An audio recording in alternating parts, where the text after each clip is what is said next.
ఏ ప్రభుత్వం కూడా ఇంత బలంగా ఎప్పుడు పూనుకోలేదు, చేసిన దాఖలాలు కూడా లేవు.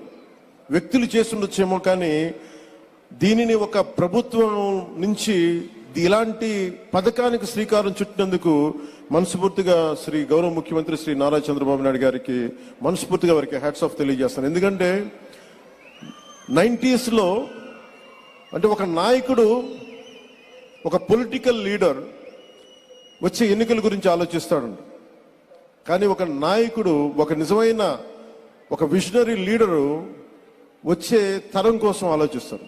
అలాంటి వచ్చే తరం కోసం ఆలోచించగలిగే నాయకులే కాబట్టి ఈ రోజున గౌరవ ముఖ్యమంత్రి శ్రీ నారా చంద్రబాబు నాయుడు గారి వెంట మేమందరం ఎందుకున్నామంటే ఒక తరం కోసం ఆలోచించగలిగే వ్యక్తి.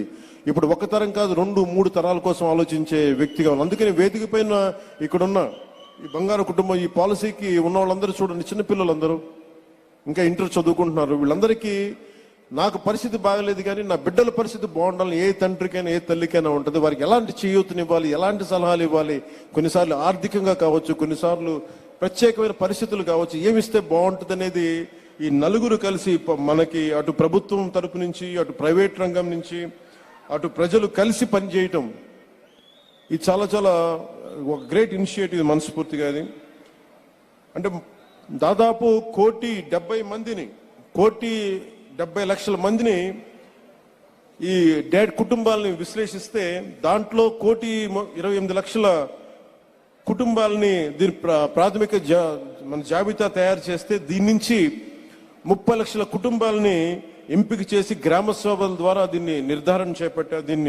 నిర్ధారిస్తున్నారు.